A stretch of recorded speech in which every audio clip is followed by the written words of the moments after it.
deserve one. Good win for us. Obviously, we beat a really good team, a good defensive team.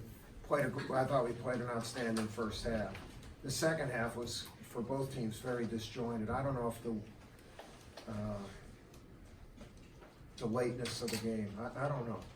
But it was even the crowd. It was like, bleh. And thank goodness our bench came through. Zion had some cramp issues, so we had to have him out of the game. And Trey's only practiced one day. He has a little bit of a hip problem, and that started to flare up a little bit in the game, so we're subbing. And so thank goodness, we did a great job on their two really good players. Morgan came in so hot and such a good player, and Langford obviously is really good, and holding the two of them to 21 points. Our defense on them was very good. Defense overall was good. Our free throw shooting is just so bad. It's so bad. I mean, there's no nice way to say it. And in the first half we were playing so much better, and we're not increasing the score until end of half, where we got a good 2-for-1. But overall, good game. It's really taken us a long time to get over that trip. We didn't have a good practice until yesterday, and then you can't go too long because it's not like they're not trying. It's just like, I don't know, being a human being. And but overall good, and we'll try to keep getting better. We scored 90 points and left so many points on the floor. So anyway. Coach, how do you approach a game day where you're not playing until so late at night? Well, for me, it's easy. I don't have to go to class, and it's a long day, and I don't think it benefits either team. A team that's going to class or whatever has structure during the day. I'm sure for them it was long, sitting in a hotel and waiting. So I think that had an impact on both teams in the second half. And we try to have breakfast for the team 9 to 10 before they go to class, and then after you go to class, shoot around, spirited at about 1:45, have some sandwiches, come for a training meal at 5:30, but then the game doesn't start till 9:30. It's long for these kids, for both teams, and I don't know if there is an approved solution for it. Mike, Jack White played 30 minutes tonight. What is he doing that gives you so much confidence? Yeah, his mother and father have written me notes and asking me to play him longer. I finally agreed. No, he's playing great. He's such a glue guy. His 2 threes in the first half kind of gave us separation, but he's doing everything right. Playing defense, rebounding, doesn't need the ball for a long time. But he's done that in every game. So he's going to play a lot. He's going to, really he's like a starter. We have like 7 starters because Jav and Marquise can do it. Jack can take any of those guys' positions except Trey's. And then tonight, Alex gave us good minutes in the second half, and Jordan Goldwire's been getting some minutes and has done a good job. So getting a little bit deeper in that regard. What were the things defensively you wanted the guys to work on coming out of the match?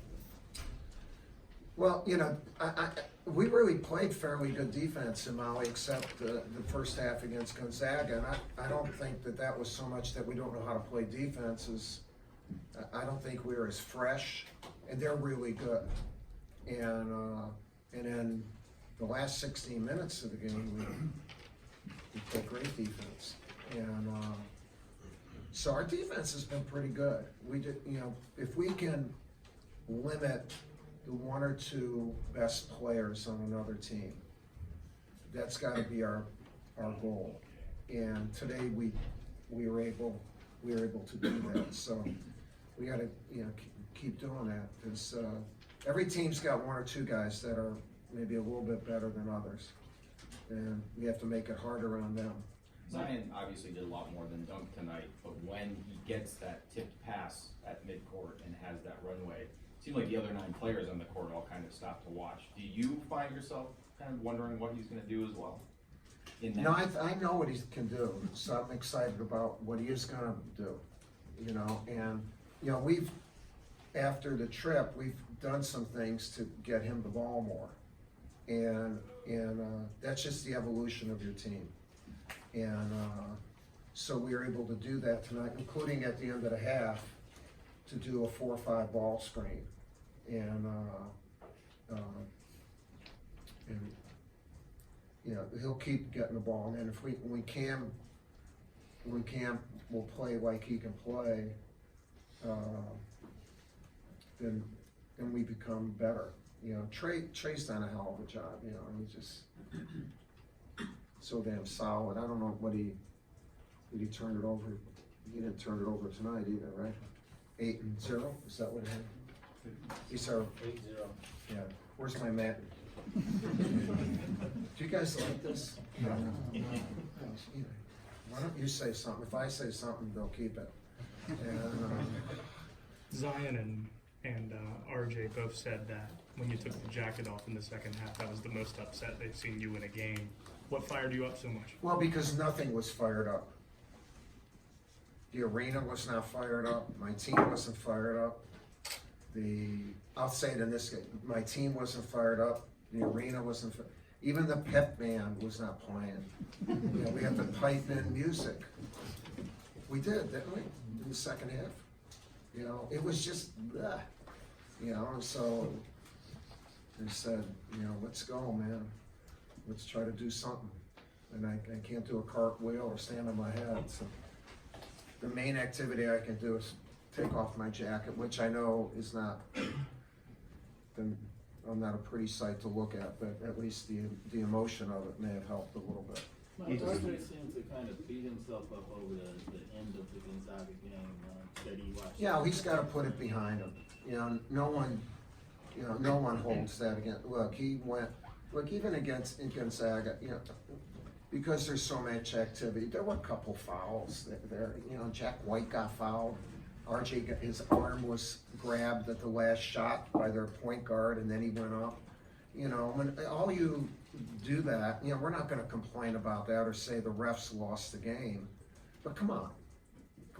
The kid had the guts to do it, and probably should have gone to the foul line. He didn't. And Jack, he shoots an air ball from underneath because he gets grabbed like that. And it doesn't mean we're going to win, but it does also and Duke fans, just cut it out, man.